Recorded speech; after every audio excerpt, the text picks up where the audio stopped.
Hey there, this is Andrew, and I am bringing you a Winds of Exchange deck opening. This is one of the special first print runs of Winds of Exchange from Keyforge Celebration.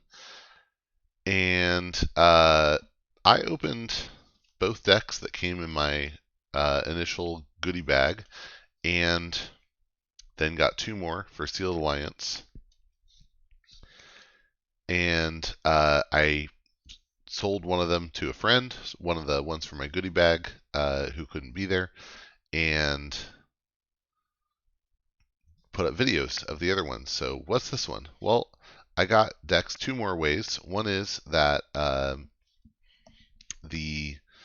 at Keyforge Celebration sold up to 3 decks extra per person because they had more than they had thought they would. So that was kind of cool. And then additionally, I got top 4 in Alliance and in Alliance Standard. And I know you're thinking, how did that happen? Well, I had a real good deck that I borrowed most of from one friend, and the last third of from another friend. And anyway, these are not tamper-proof boxes, but I did not open this previously, so this really is a new deck. But anyway, yeah, so here it is. I have a few more of these. I think I'm going to open some of them playing sealed with friends locally, but I thought I'd do one on the stream here. And the ones I open for sealed I'll probably still show, but just might not be the first time I see them. So, all right, wow, cool. Looks like we got Mars, Star Alliance, and Equidon, and Strange Shell as our token. This seems tricky, and I think it's not good. Strange Shell, but we'll see. I kind of want to have an open mind about it still. So this is Stainton, the enemy of Mlibvitz, and all right. So while I'm opening it, let's talk about Strange Shell. So Strange Shell is a 1 power 4 amber token creature. It comes if you. I'm not actually reading the deck here. I'm just trying to open this this wrapper. Okay, there we go. So it comes with. There it is. Flip it this way. It comes with a creature called Mollusk Caller. Now the Strange, which is a rare, and so if you get that, you get Strange Shell. So Strange Shell itself is a 1 power beast with 4 armor. It can't fight or reap, but it has action, put it into your hand. So as a token, this is pretty bad. Unless, of course, you decide to take them all back to your hand, and now you have, a ton of cards in your hand. I guess that could be kind of good, but it's just a little awkward because statistically speaking, you probably have mostly, you probably have an even split of Equidon and your other houses in terms of what your tokens are, and so maybe you Strange Shell the Equidon ones back to your hand, but the other ones, if you put them back to your hand, then you're not drawing cards. Some of them could be real good, but it's a little awkward. So that's my feeling about it. Yeah. Okay. So let's put that aside, and we'll go into the Star Alliance here. We'll start with. But the last thing I'll say about Strange Shell is I could be wrong. Like I really am trying to keep an open mind here. It could be that this is like, oh no, this is like Archives. It's stinking amazing. But I don't think it quite is. But I could be wrong. So I think we'll just have to see as we get more experience actually playing with the set. Okay. Rogue Operation is an action that says play, discard the top 2 cards of your deck, steal 1 for each house represented among the discarded cards. I love that.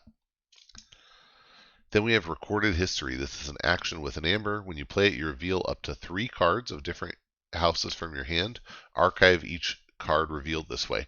One thing I love about actually playing this card, and I was really skeptical about it at first, and my friend Shaka convinced me to give it another chance, one thing I love about this is if you have like, let's say your opponent has no amber, but you have rogue operation in your hand, you're like, yeah, this is awesome. I get to have that be my third card that I archive. So that actually is kind of cool. And even, get an amber archive 1 honestly isn't bad. You do have to reveal it, which is a little gnarly with some cards, but with most cards it's fine. It's not a big deal to reveal it before you archive it. Okay, Pyro is a 3-power robot with splash attack 3, but you can play it as an upgrade instead of a creature, and it gives the creature it's attached to splash attack 3. That's pretty cool. I love that. Then we have Photon Blast. It's an action that says play, deal 2 damage to a creature with 1 damage splash. If this damage destroys 1 or more creatures, make a token creature. Interesting. I mean, so I'll say this is an example of using a token creature as an amber, but in this case it's actually a little less than an amber because it's conditional. And like 2 damage, 1 splash, that's pound. So they're actually treating a token creature as valued slightly higher than an amber, which I guess depends on which token creature you have. Oh, yeah, then we have Future Booster. I love this. It's an artifact with an amber. It's an item. It says Omni, look at the top card of your deck. You may put it on the bottom of your deck. Love that that's a common. It really is a nice card. Early on, I thought, well, maybe what happens is I look and see if it's a card that I care to, that I don't want to make into a token before I play something that makes a token. And that's definitely a use of it. But I actually think the huge value of this card is that you can start to shape what the bottom of your deck looks like. So you might say, okay, I haven't drawn a lot of, let's say I haven't drawn a lot of Equidon. So if I see an Equidon card, I'm going to put it on the bottom of my deck. And therefore, what I'll end up with at the end, when I get to the end of my deck, I'll have a huge handful of Equidon. Obviously, if you have a specific card that would make sense to bury, you can do that. But for setting up like a really crazy, 5-1 or 6-0 hand at the end of your deck, it's extremely nice. So I like Future Booster. That it actually feels like I've played not a ton, but I played a little bit of Flesh and Blood, and that feeling where you're pitching to pay, but then that goes on the bottom of your deck. Is that right? Yeah, I think that's right. It's actually that kind of feel. Very cool. Okay, Echo Reflector is an upgrade with an amber, and it gives the creature your opponent's keys cost +3. It's a nice upgrade. Then we have Xeno Training. Not new by any means. It's an action with an amber that says play for each house represented among friendly creatures. A friendly creature captures 1. That is solid. Tactical Officer Moon is a 4-power human with Assault 2 and play. You may rearrange the creatures in a player's battle line.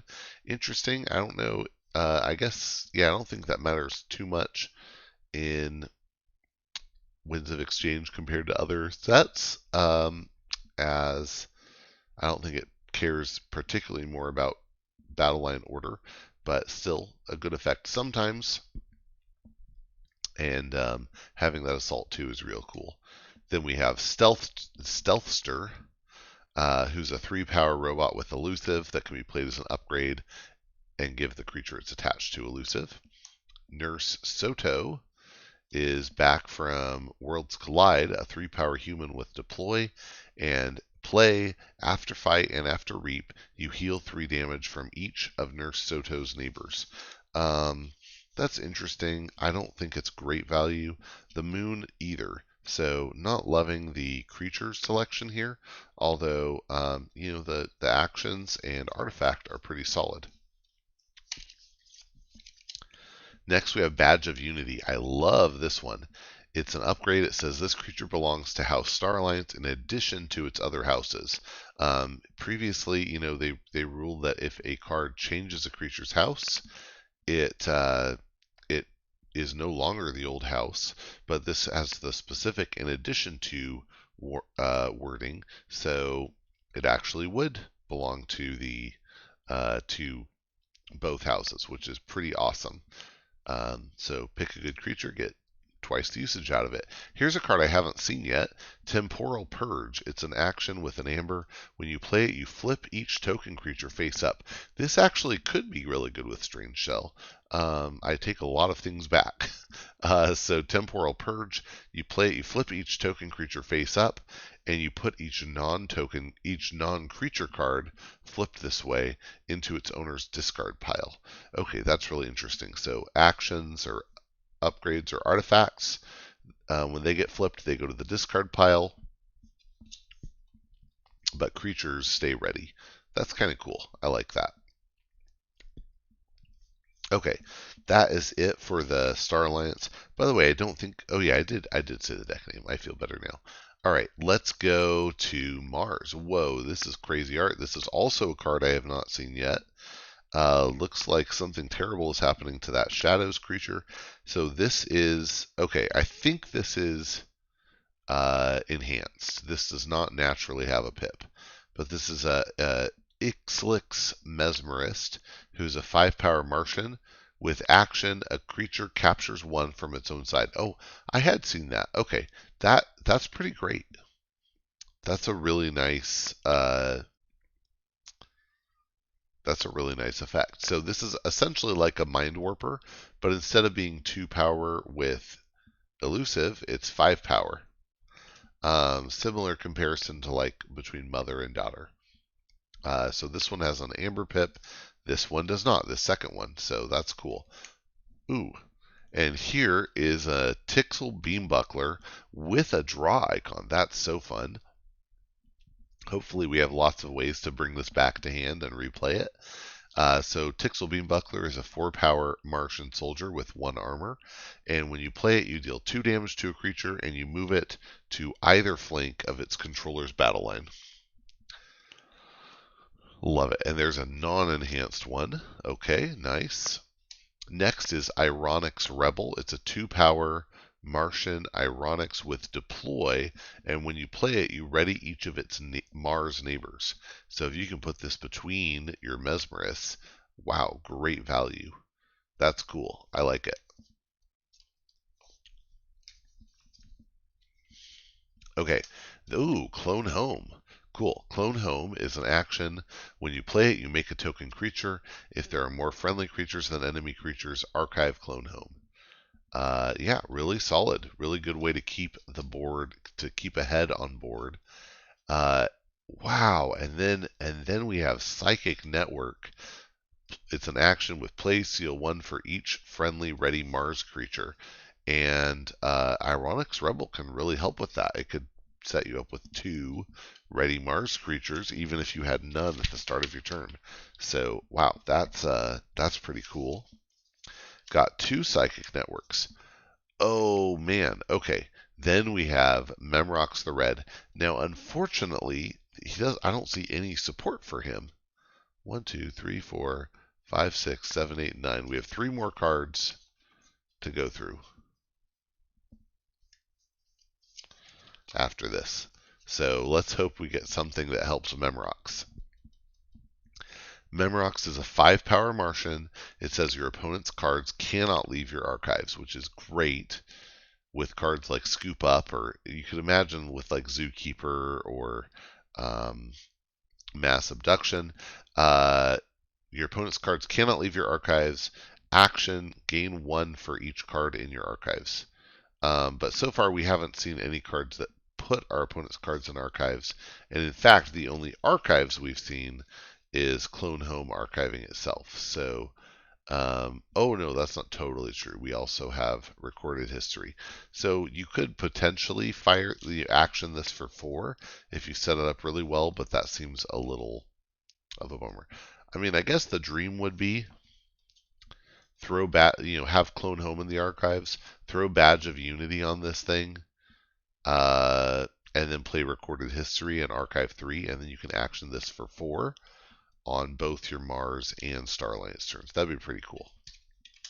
Destroy them all is a really good card. It is an action that says play destroy an artifact, a creature, and an upgrade. I love that. We do have Scoop Up, yes. Scoop Up is very good for Memrox. Scoop Up is an action with an amber. When you play it, you put a friendly non-Mars creature and an enemy non-Mars creature into your archives, and then standard Mars stuff. If that enemy creature would leave your archives, return it to its owner's hand instead. Now, what are there any friendly non-Mars creatures we would be stoked to archive? Nursoto. No, I'm going to say not so far, but we'll see what we get in Equidon. Maybe some good play effects. And then we have Destructive Analysis, which unfortunately does not work like you would hope. It's an action with an amber. When you play it, you deal 2 damage to a creature. Okay, great. You may purge any number of cards from your archives.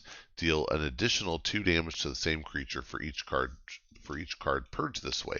But unfortunately, the way Scoop Up works is if you try to purge a creature with your opponent's creature with Destructive Analysis, the Scoop Up text is going to say, well, instead of being purged out of archives, it's going to go to the opponent's hand. So it's actually not, those do not synergize well, but that's okay. How much amber do we have so far? 1, 2, 3, 4, 5, 6, 7, 8. That's our 8th. Plus, we have Rogue Operation. So actually, so let's say we're at 9. Not a ton so far. We'll see what we get. There are some things I'm excited about. But actually, this Worlds Collide just feels like a little bit of a letdown for me. I'm probably pretty happy to have some of these things come out as Strange Shells. All right. Let's see what we get in the Equidon. So the Old Tinker, this one is enhanced, is a 3-power Getrukia Artisan with Elusive, and after Reap, discard a card from your hand, draw a card. Okay, that's a very nice effect. Steward Su Uzianye is a 2-power Human Artisan with Enhance, 2 Ambers, and 1 draw. And we have seen those so far. We saw an Amber on the Old Tinker. We saw an amber on this Mesmerist, and we saw a draw on the Beambuckler. So all that stuff is accounted for. We'll see if we get anything else. Doesn't look like it probably. Next we have Ornate Talking Tray. It's an artifact with an amber. It's an item, and it has Omni, Destroy, Ornate Talking Tray, make a token creature. Really good if you have a token creature you're excited about. If you're less excited, like about Strange Shell, then maybe less important. You could always auction it off. Auction off is an action with an amber. When you play it, you purge an artifact. That's super good, and its controller gains an amber. Next, we have Tia Arhi Squire, a 2-power Getrukia that says each friendly non-token creature gains destroyed, make a token creature. That's pretty interesting. Again, I just wish I had a better token creature. Okay, Trade Secrets is an action. When you play it, you destroy any number of Equidon cards from your hand, and you steal an amber for each card discarded this way. That's cool. And I could imagine a situation where you have a bunch of things as Strange Shells. You bring them back to your hand and then play this and do it. I don't know. That seems really cool. I like it. It also gives a lot of player agency. For every card you're discarding, you're choosing, is it better to get 1 steal with this card or to get what I would normally get for the card? Pull Up Stakes is an action with an amber. When you play it, you shuffle 2 friendly creatures into their owner's decks, and you return 4 enemy creatures to their owner's hands. That is a good way to take things that came out as tokens that you're like, oh no, I actually wanted to draw that. Put them back in, and then put 4 enemy cards in your opponent's hand. Out Negotiate. Looks like we have 2 copies of this. It's an action with an amber. When you play it, you choose a card in your opponent's discard pile and steal amber equal to the number of amber bonus icons on that card and put that card on the bottom of its owner's deck. This is real hate for Coda and Mass Mutation Untamed, as well as for Gruins in general. A lot of Untamed hate here, but it's good against a lot of situations. Probably most of the time you end up stealing one, gain one, steal one, and you're putting an opponent's card on the bottom of their deck. But hopefully you can pick a card that's not very helpful. All right, next we have Gesdrucio the Arcane, who's a 3-power cyborg with action, steal 2, flip Gesdrucio the Arcane face down, and it becomes a token creature. So this comes out, and then action steal 2 is a really powerful effect. And 3 power is kind of high actually for a creature with that effect.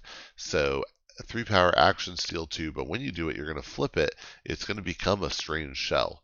And now the cool thing is this would actually pair really well with Temporal Purge, which lets you flip these things face up.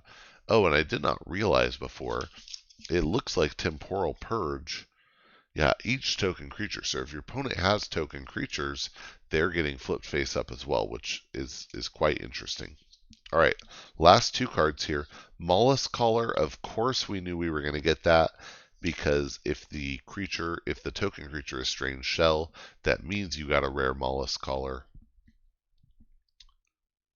Mollusk Collar is a 4-power Getrukia with 4 armor, and it says after Reap, for the remainder of the turn, each friendly Strange Shell gains +3 power and loses all abilities. So what are the abilities it loses? It loses it can't fight or reap, and it loses the action ability. So now you can reap or fight with it and not do other things. Yeah. And that's pretty interesting. It just seems like, well, I guess this is big enough. It has a chance. But I just wonder if this is really likely to stay out in a situation that matters. Yeah, but suddenly having a board full of 4 power, 4 armor is actually pretty good. Lastly, we have Flea Market. This is an artifact and location, and it has action. Look at a random card in your opponent's hand. You may give your opponent 1 amber. If you do, play that card as if it were yours. I think that's crazy good. I'm really excited about this card, and actually can't wait to play that and see how it works. Overall, let's see how we did. 1, 2, 3, 4, 5, 6, 7, 8, 9, 10, 11, 12, 13, 14 raw amber pips, plus some steel and other good abilities. This seems solid in amber generation. This is going to be at least like a high average deck, I think. Has artifact control, has a purge artifact and a destroy artifact, has upgrade control. Probably, I think if this deck is lacking in anything, it's board control. What do we have as board control options? We have beefy creatures, okay, but not that many really. We have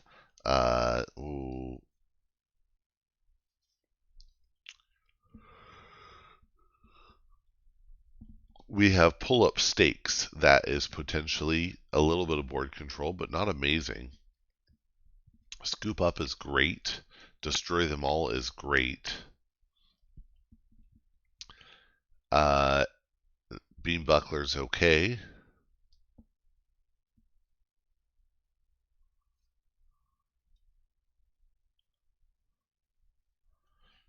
Yeah, really, probably this deck struggles a little bit on board control, but maybe you can get ahead with the flea market and just enough to be able to for it not to matter. I mean, there's some interesting shenanigans going on here. I certainly would hope I get that early. Okay, that was fun. I am excited about quite a few of these cards. Looking forward to actually playing this deck. This is Stainton, the enemy of Mlibvitz. And I hope you enjoyed it and that you'll get out there and forge some keys.